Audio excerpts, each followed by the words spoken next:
Bukan. Kita tunggu lagi kejap lagi rakan-rakan kita berikan maklumat terkini. Tapi Lokman Haris, ini kawasan-kawasan yang panas. Bentong, Batu, Air Hitam. Apa cerita unofficialnya? Belanja sikit. Belanja.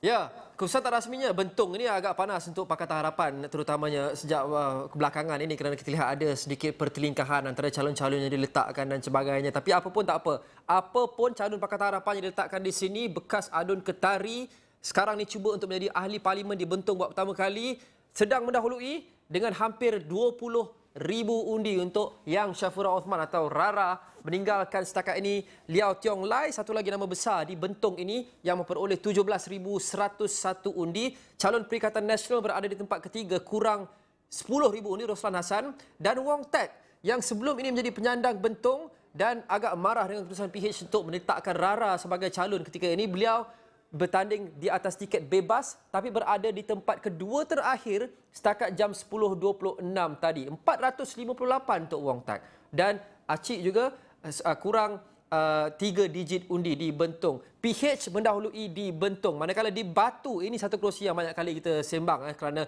10 penjuru. Kadang-kadang kita kena ada 2 muka surat untuk lihat semua calonnya. Tapi setakat ini calon Perikatan Nasional Azhar Yahya mendahului. 1,747 undi berjaya dikumpul oleh PN, diikuti oleh Barisan Nasional A. Kohilan Pillay 642. Penyandang Prabakaran Parameswaran berada di tempat ketiga 503 undi. Dan juga Tian Chua yang seperti mana kita lihat Wong Tat di Bentong memilih untuk bertanding atas tiket bebas di kerusi yang pernah beliau sandang. Tian Chua 83 undi, 2 digit, agak sikit, diikuti oleh calon-calon yang lain termasuk influencer Cleopatra di situ 17 undi. Perikatan Nasional mendahului di Batu di kerusi yang ada 10 penjuru ini 1,747. Dan kita faham di Batu juga ada lagi 3 orang calon kerana 10 penjuru. Siti Kasim 5 undi setakat ini. Zulkifli Fatah mewakili Parti Rakyat Malaysia juga 5 undi. Dan seorang lagi calon bebas, Tu Cheng Huat, 1 undi. Perikatan Nasional mendahului di Batu, kerusi kuat Pakatan Harapan. Tapi masih lagi terlampau awal, banyak lagi undi masih lagi belum dikira. Ini setakat jam 9.30 tadi, kira-kira sejam yang lepas. Sudah tentu akan ada update yang agak signifikan. Apapun, kita pergi pula ke selatan tanah air, difahamkan Air Hitam.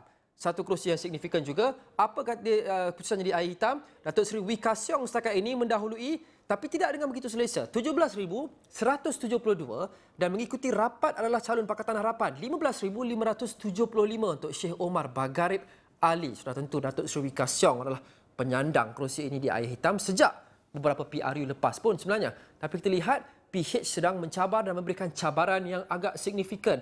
PN juga tak jauh ke belakang, sudah capai 5 angka juga. Muhammad Syafiq Abdul Aziz 10,343 undi. Air Hitam ni tak banyak sangat perpecahan undi kita saksikan kerana hanya 3 penjuru. Jadi neck and neck di antara penyandang Barisan Nasional, Pakatan Harapan dan Perikatan Nasional setakat sejam yang lepas. Saya yakin sekarang ini sudah ada kemaskini yang signifikan. Tapi kita pergi pula ke Pantai Timur, difahamkan Marang. Satu lagi kerusi yang menempatkan satu lagi tokoh terkemuka Parti Besar, Tan Sri Abdul Hadi Awang, sangat selesa setakat ini di Marang. Kita saksikan 68,674 undi. Jauh meninggalkan yang lain. Yang paling dekat pun Barisan Nasional Jasmira Othman memperoleh kurang 30,000 undi, kurang separuh daripada undi yang dikumpul oleh Tan Sri Hadi. Azhar Abdul Syukur mewakili Pakatan Harapan berada di tempat ketiga juga agak jauh tertinggal. 3,816. Dan Parti Pejuang Tanah Air, sekali lagi calon mereka, hanya mencatatkan jumlah undi 3 angka, 390. Tan Sri Hadi Awang agak selesa di sini, 68,674. Walaupun masih lagi agak awal, tapi mungkin dengan keyakinan boleh kita katakan tanda-tanda Tan Sri Hadi Awang akan kekalkan kerusi Marang ini seperti kita jangka agak cerah Zul. Zul dan Mel dan Haji Nazri.